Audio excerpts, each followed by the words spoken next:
فيلمنا بيبدأ في مكان اسمه الكوماندرا، وكانت الناس عايشة فيه مع التنانين اللي كانت بتساعدهم في كل حاجة، زي إنها تغير لهم الجو وتنزل لهم المطر وتخليهم يعيشوا في سلام، لحد ما ظهر وحش مرعب اسمه ألدرون وانتشر بسرعة كبيرة جدا في كل البلاد، واللي كان بيحول أي حاجة يلمسها الحجر حتى التنانين اللي حاربته بكل قوة، لغاية ما آخر تنينة واللي اسمها سيسو جمعت كل سحرها في جوهرة وحبست فيها كل الدرون، وساعتها كل حاجة رجعت طبيعية من تاني ما عدا التنانين اللي فضلت حجارة زي ما هي.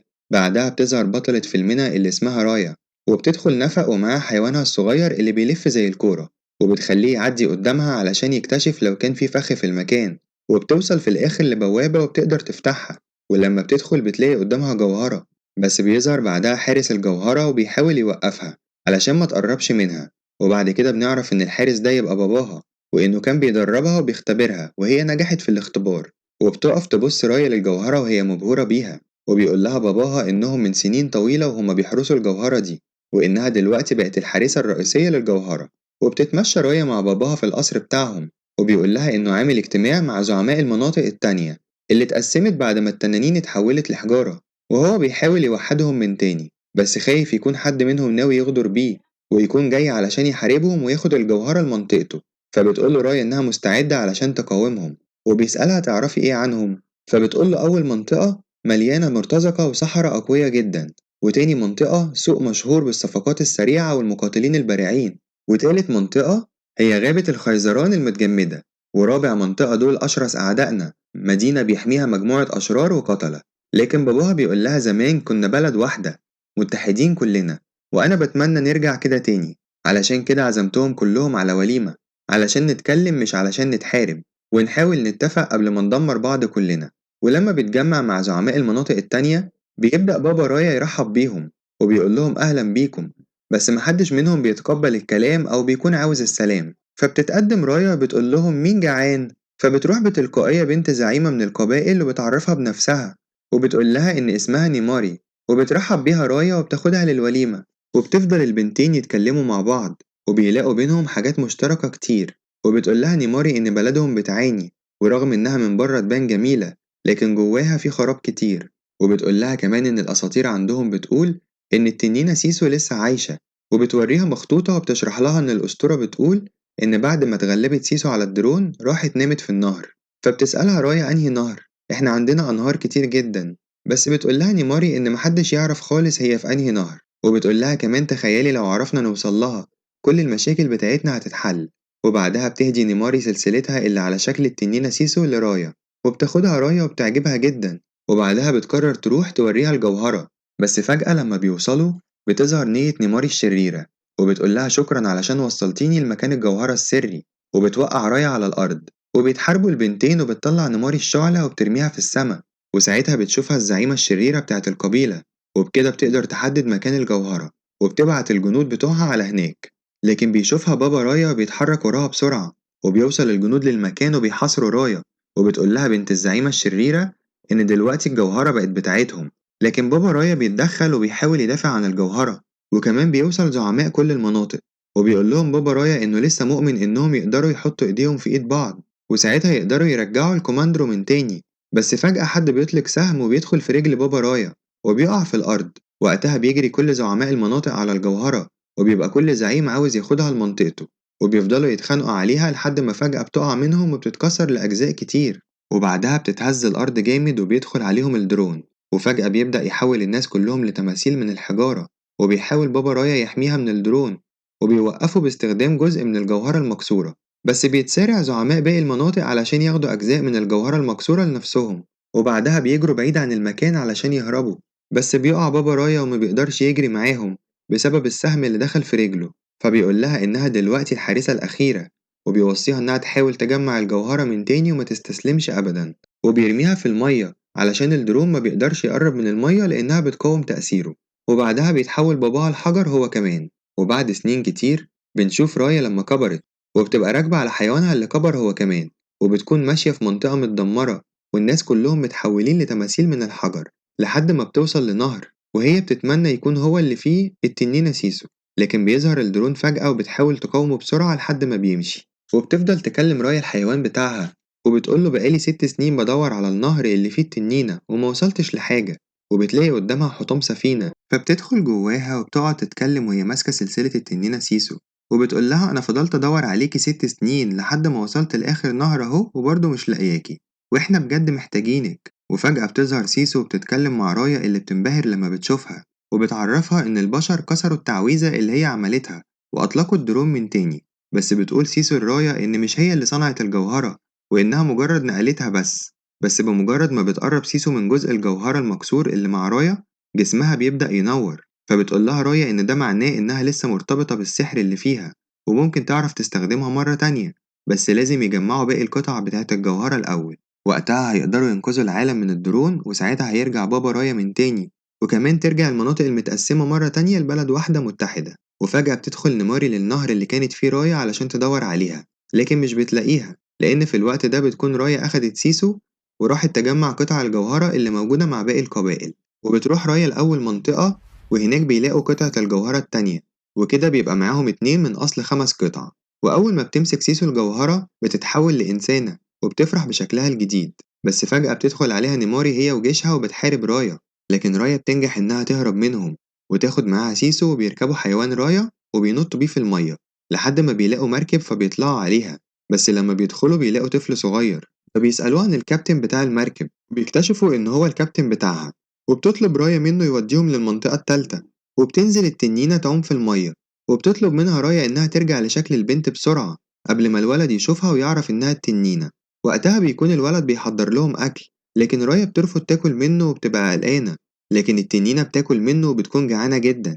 وبيعدي المركب من وسط درون كتير، وبيقول الولد لرايا إنه مش بيحب يخرج أبدا من المركب علشان خايف منهم، وبيكون المركب بيحميه منهم لأنه وسط المية.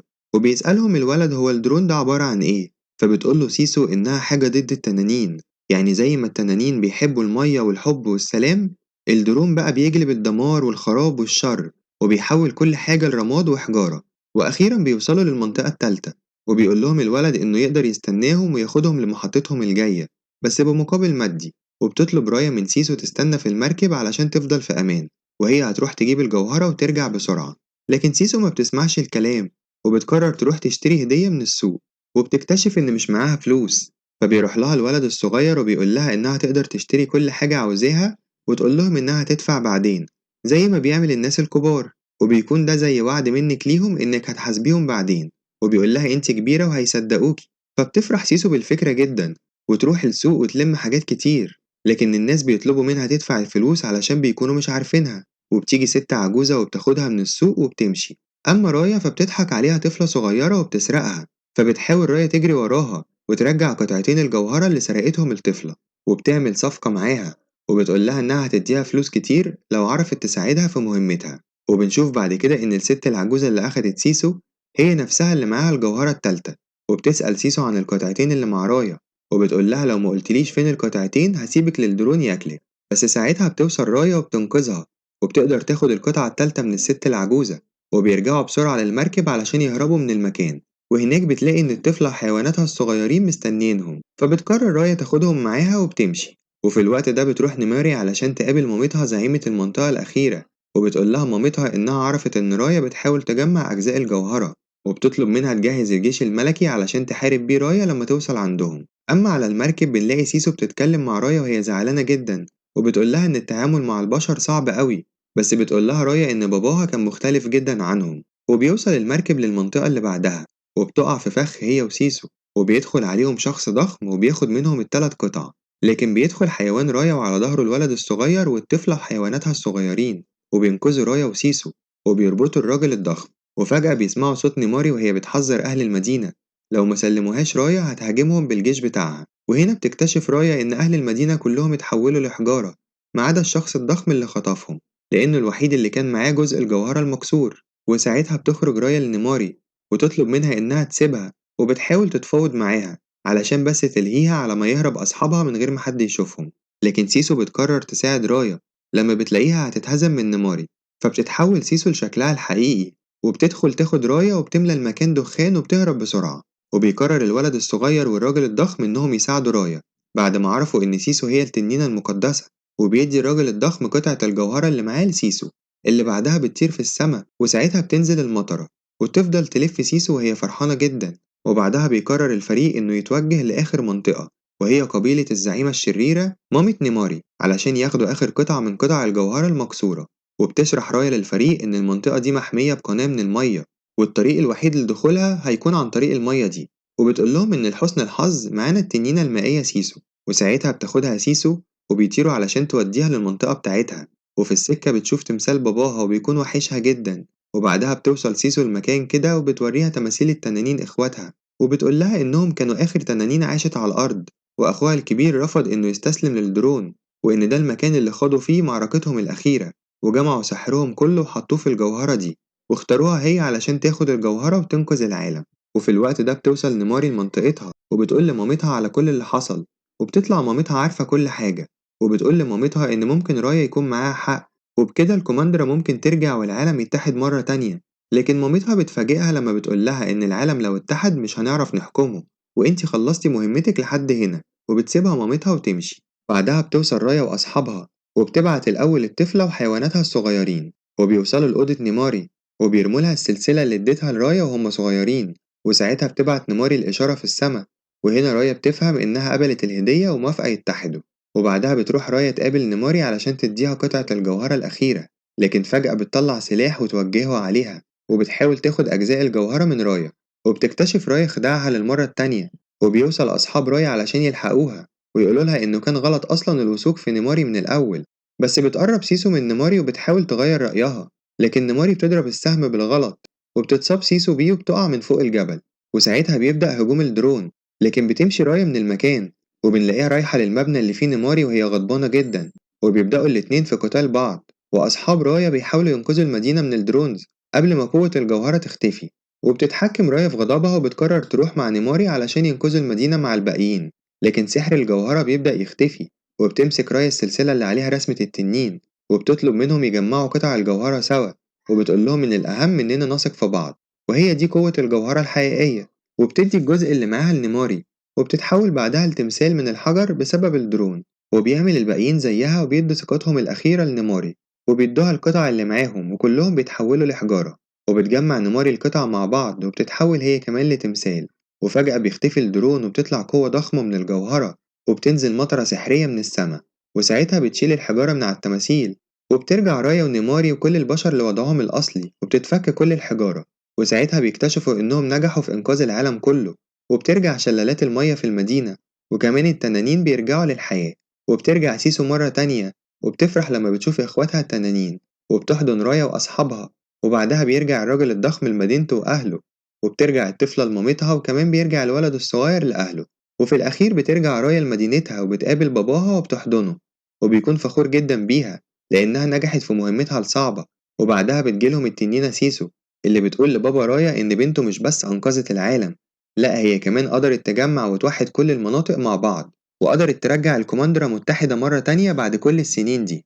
وبس كده، ما تنسوش تعملوا لايك واشتراك في القناة لو لسه ما اشتركتوش، وفعلوا الجرس علشان الحواديت الجاية ما تفوتكوش أبدا. ونتقابل في حدوتة جديدة.